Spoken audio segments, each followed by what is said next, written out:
lên bao cờ ác tàn bạo tại Việt Nam.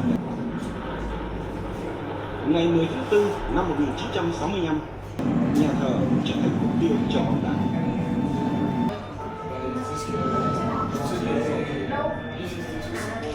12 ngày đêm với quy mô lớn vòng B-52 cuối tháng 12 năm 1965.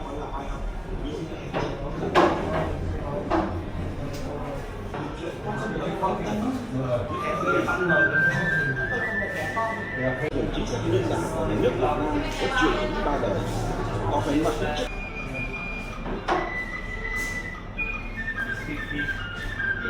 Bây giờ đến lúc các vị phải về thôi, và hãy hiểu số phận còn may mắn lắm.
Maison Centrale. Nhà tù trung ương này được thực dân Pháp khởi công xây dựng vào năm 1896 trên đất làng Phụ Khánh, tổng Vĩnh Sương, huyện Thọ Sương, tỉnh Hà Nội đương thời. Một làng nghề thủ công chuyên sản xuất đồ dân dụng bằng đất nung, nên dân gian thường gọi là làng Hỏa Lò. Từ đó, nơi địa ngục trần gian này thường được gọi là nhà tù Hỏa Lò. Hỏa Lò là một nhà tù được xây dựng theo một quy hoạch hoàn chỉnh trên diện tích đất rộng tới 12.908 m², với mức độ kiên cố và loại bậc nhất Đông Dương, vừa là nơi giam giữ tù nhân là những chiến sĩ yêu nước cách mạng Việt Nam, vừa là một trạm trung chuyển tù nhân đi các nhà tù khác như Sơn La, Côn Đảo, Buôn Ma Thuột, Lao Bảo. Có cốt thép đã được dựng lên bao quanh nhà tù. Trên mũi tường cắm dày đặc những mảnh chai sắc nhọn, đi kèm là hàng dây thép gai được nối vào nguồn điện cao thế. Trong nhà tù, các trại giam người biệt lập nhau nhưng đều được xây rất kiên cố. Những tường gạch dày, những cửa sắt với khóa to, chắc chắn được chở từ Pháp sang. Những cửa sổ với hàng chắn song, lưới thép bảo vệ. Đặc biệt khủng khiếp là những ngục tối và xà lim giam giữ từ tù. Theo thiết kế ban đầu, Hỏa Lò chỉ được giam 500 tù nhân, nhưng có thời điểm số người bị nhốt ở đây lên tới 2.000. Tất thảy đã tạo nên một trong đêm Giáng sinh năm 1951. Tối mùng 9 tháng 3 năm 1945, nhận đảo chính Pháp động chiếu Đông Dương. Theo kế hoạch, tù nhân sẽ leo lên mái nhà, buộc cố định đầu dây và khung mái.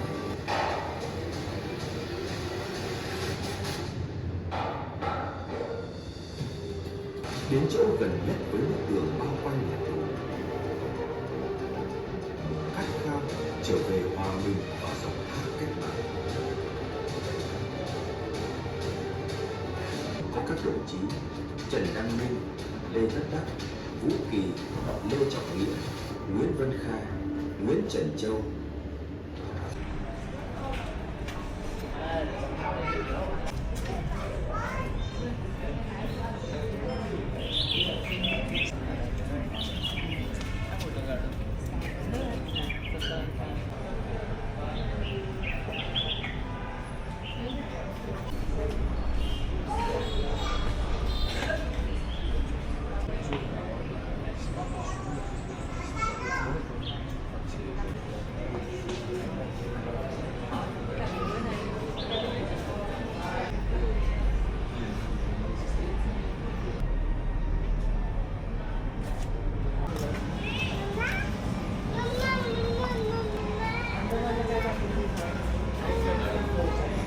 Thanks.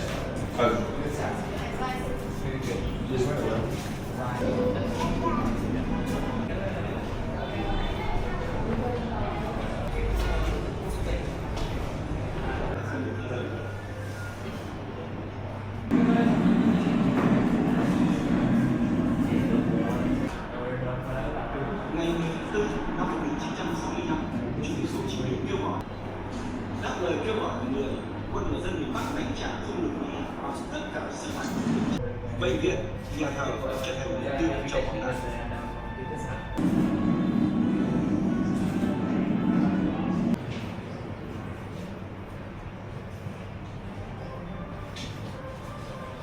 Hà Nội, chiến sĩ của cả nước, nơi có Bác Hồ của tham mưu của người, lãnh đạo cách mạng xã hội, đấu tranh chống thiết hiện đại, chi lược, đẩy mạnh kinh tế đảng của thành nước ngoài.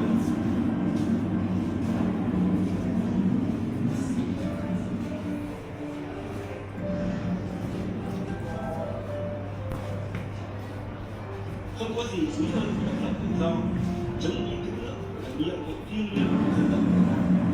Ông luôn miền Bắc chi viện sức người sức của cho đất này, phong trào ba sẵn sàng chiến đấu, sẵn sàng nhiệm vụ, sẵn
Nhiệm vụ ấy tôi đọc tôi nghe.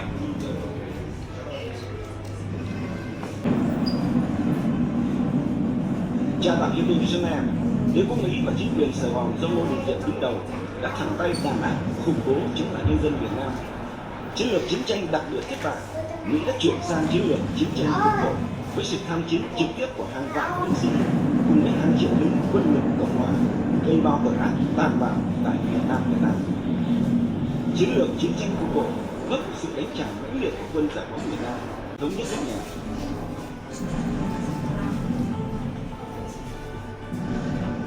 Miền Bắc đang đẩy mạnh thi đua thực hiện kế hoạch 5 năm lần thứ nhất, phong trào mỗi người làm việc bằng hai. Ngày 5 tháng 8 năm 1964, để cứu vãn tình thế, Mỹ gây ra sự kiện Vịnh Bắc Bộ lấy cớ ném bom miền Bắc.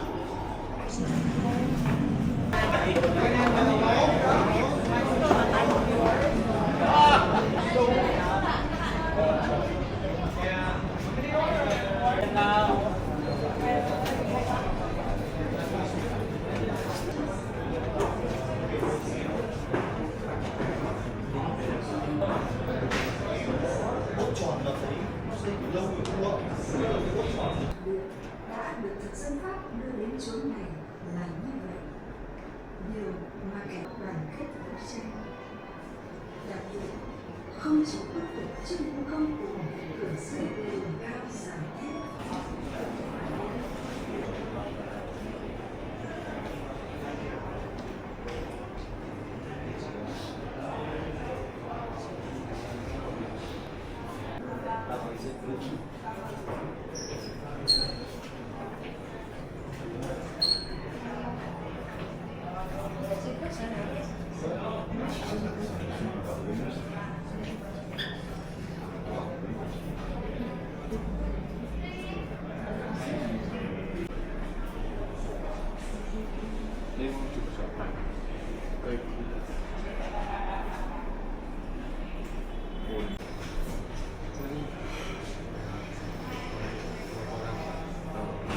書類とかを隠した隙間に入れて捕ま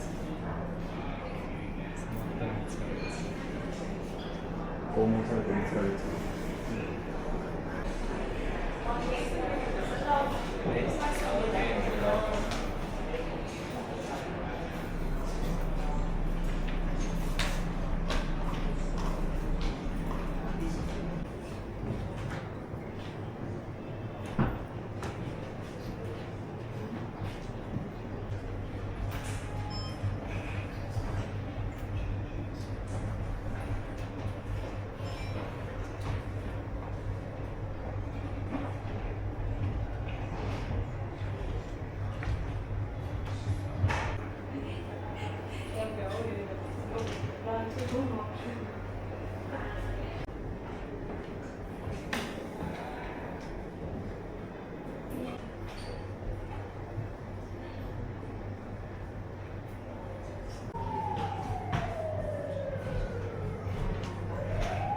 Biết